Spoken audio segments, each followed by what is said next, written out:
Okay, time to listen to Don Henley's latest album. I wonder what interesting liner notes we're going to have on this excellent album. What the? Huh? Home taping is killing music and it's illegal? What? Oh no.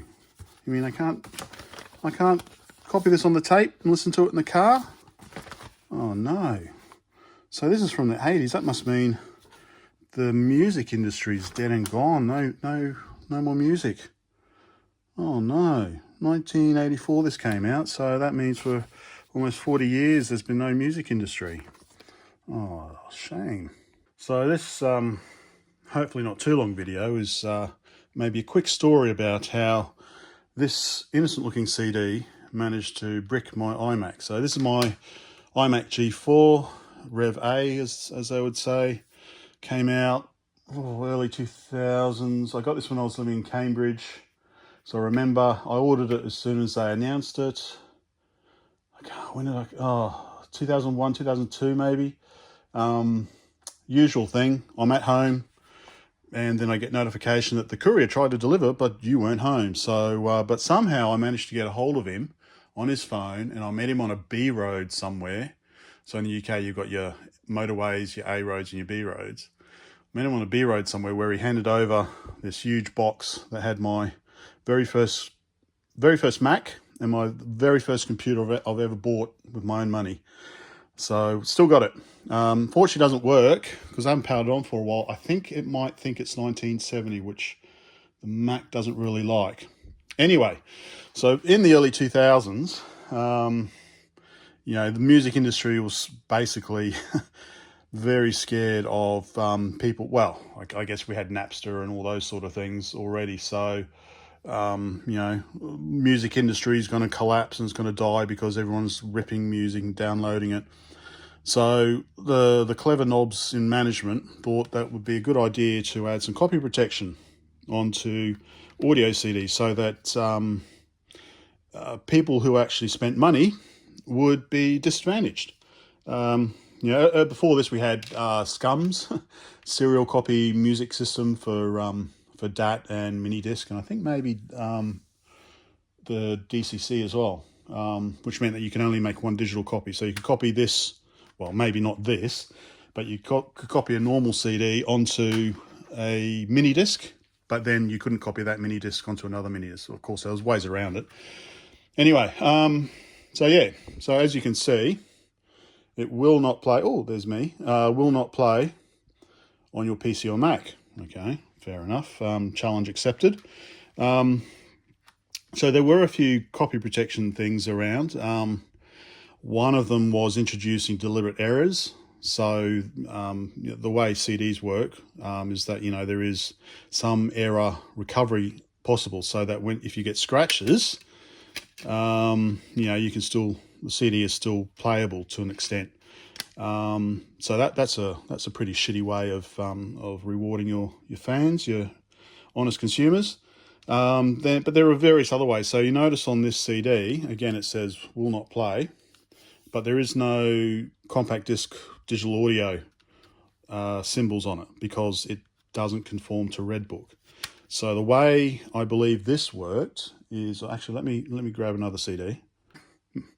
Max Q, one and only album, very underrated.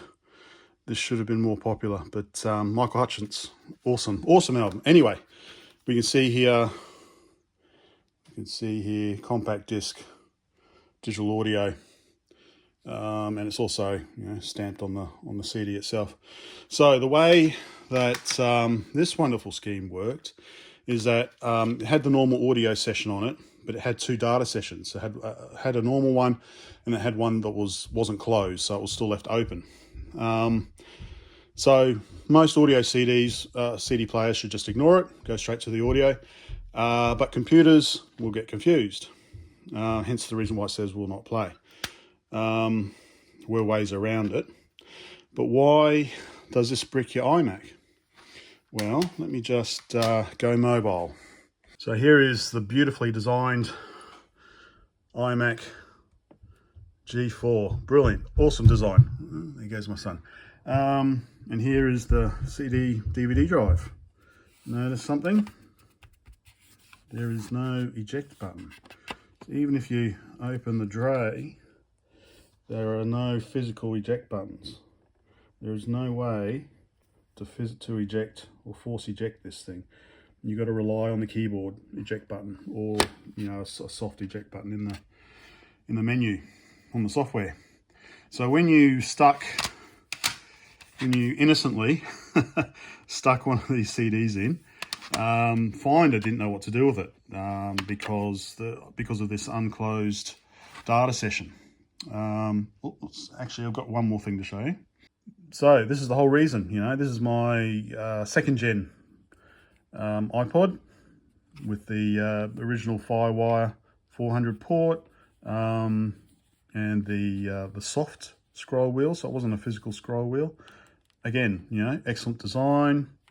Very good. So, you get this. You want to put it onto that. So you stick it in your computer.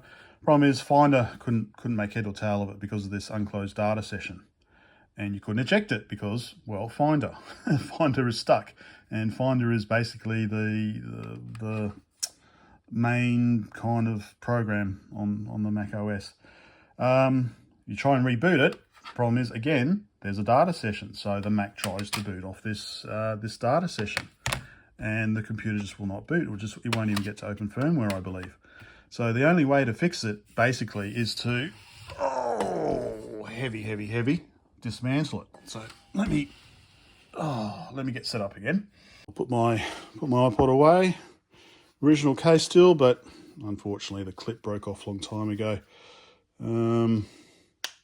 Yeah, good old Firewire 400. So much faster than USB back in the day. Let me put those aside. So, and I still remember having to do this in Cambridge, in the bedroom. Oh, my poor Mac. Let me put it that way. So what have we got? Torques, 1, 2, 3, 4. 4 torques. Let me get a screwdriver.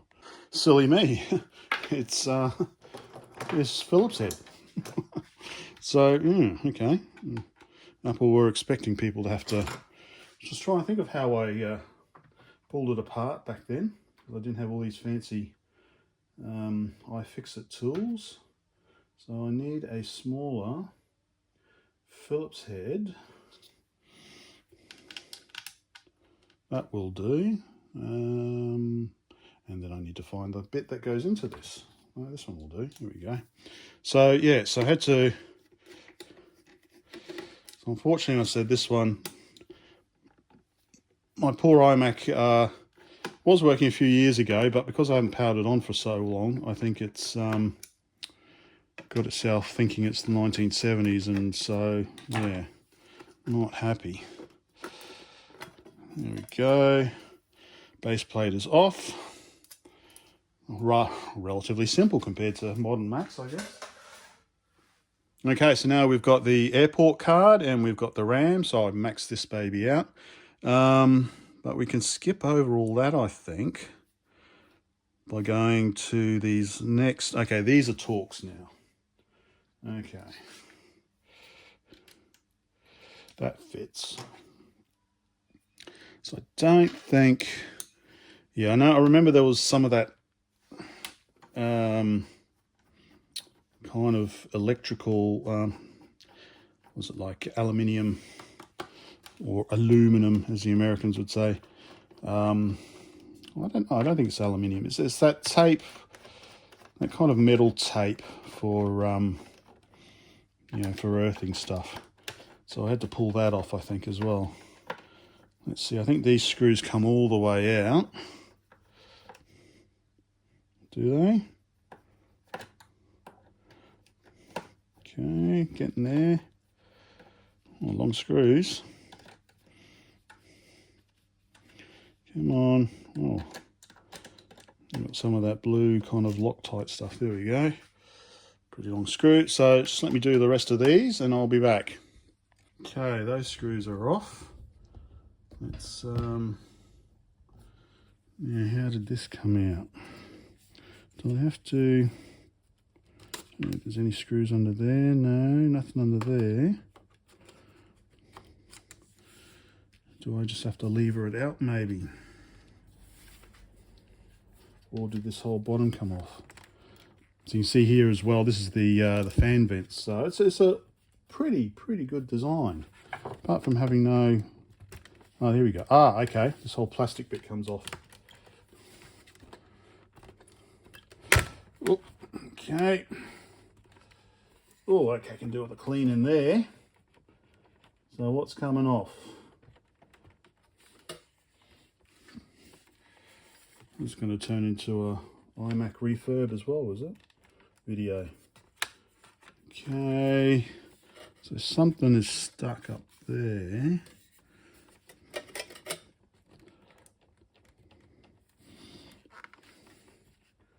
Da-da-da. Does it just... Okay. Oh. Okay. Let's go mobile. Okay, you can see... Apologies, but yeah, I'll give this a good clean out while I'm here. But yeah, I don't know. I'm not sure. Something up here. Not sure if I have to disconnect. I might try and get rid of all that gunk first. See if I can see better. Okay, it appears to be that cable harness there that's stopping it. So I'll see if I can disconnect that. There we go. I'll give it another vacuum out, but basically, yeah, it was actually this one. So that one popped off, then that popped off. This one is a clip, so you had to clip it. Then you got your airport cable, and then you had this tiny little cable here that had to pop off from somewhere. Oh, this is the other bit for it. Wherever that came from, something on here. I will find it. No, not that. I will find it later. Anyway. Oh, maybe it needs a new battery. Anyway. That's the original memory. But yes, everything comes off. Oh, okay. You probably could, if you want the power socket, you could just unclip it there and then just disconnect the earth, and then the base is fully off. But yeah, here we go. We're not finished yet. Here's the drive. So you see it's copper tape. So let me just get rid of some more of this gunk. Okay, a bit cleaner. I removed the earth wire and disconnected the power. I've removed the battery as well whilst I'm here. Lithium, 3.6 volt, high capacity. Okay. Yeah, so I don't know how often that's supposed to be replaced. I assume after 20 years it's maybe flat because it hasn't been powered on for so long. Yeah, all right, so let's get that out of the way. That's that part done. Now, to continue getting our CD out, we have to pull the DVD drive out. This is a DVD burner, so I could make movies at home. Now, where's my Torx? Need Torx again. There it is. Same size. It is not. Slightly smaller. Yeah. So I think that's where we need to. Okay, is there. Okay, there. Oh, maybe. That's attached to the case, so we need to disconnect that as well. So yeah, we continue. Because mind you, I didn't have I had a portable CD player, but other than that, mainly it was like playing music on the computer. Oh, we had a DVD player as well. We could play the CD on the DVD player. Yeah, okay, so I think I have to disconnect this one. And then the one down here. Okay, that's a bracket. That's a bracket. So they'll be up here as well.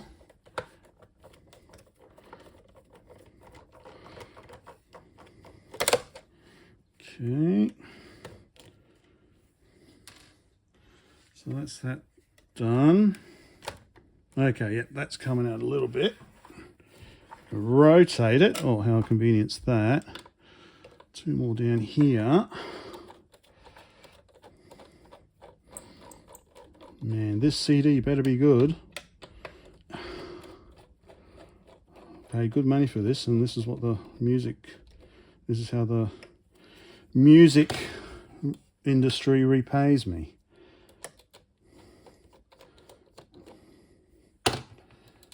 Instead of treating your customers like criminals, treat them as customers. Deserve to be respected. Okay. Oh. Is there anything else? Just a little bit stuck. Okay, maybe something to do with the door.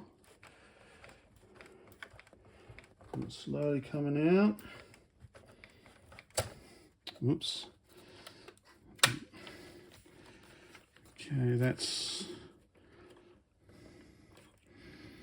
all coming through there. Maybe I need to open this up first, let the cables out. Okay, cables are let out. And there we go. And there's the hard drive as well. So, disconnect that. Disconnect the power. Disconnect the power. Now, I don't know if I could be able to put this back together. And now finally, as you can see, I've been in here before. Finally, we have access to the DVD drive, but, you know, it's still not coming out. So then you have to dismantle the damn drive itself. So that involves, I think, removing this bracket. Yeah, so yeah, you've got this bracket that's holding the hard drive, so you need to remove this bracket, then you can get the DVD drive out. Then you can probably remove more screws and get this top case off, and then, and then get your DVD out. So let me do that now. Okay, I've got the bracket disconnected. I probably need to disconnect the data cable very gently. And does it slide forward? There we go. Run out of room. This is all to retrieve a CD, right? So there we go, DVD rewriter. January 2002, so I must have got this 2002. 2003, yeah, I reckon 2002 I got this. So again, yeah, you can see I've been in here before, because then you have to pull off the tape, and then finally you get these screws out. Again, on this side, you can see I've been here before. So pull these tape off, unscrew the screws, top case comes off, and you can retrieve the CD. And this is getting a bit old, so but that's okay, because the bracket goes over this, so they'll hold it down. Yeah, so I might do a bit more of a clean in here before I put it back together. But that was what the music industry put you through. If you spent your hard-earned money, if you gave them your money, this is what they did to you. Back in the early 2000s. I hope that was of some interest. I think I did try to find, this was fixed. Apple did fix it in the firmware or software update, probably firmware, so that I think probably the CD would play. Yeah, you can actually play that CD these days in a computer and rip it. But I don't know, because it's been 20 years, Apple is like the company I work for. As soon as something goes C10, end of support, they just wipe everything. So it's like, it'd be nice to have some sort of memory about it all. Anyway, there we go. That's how you brick an iMac G4. Hope that was of some entertainment.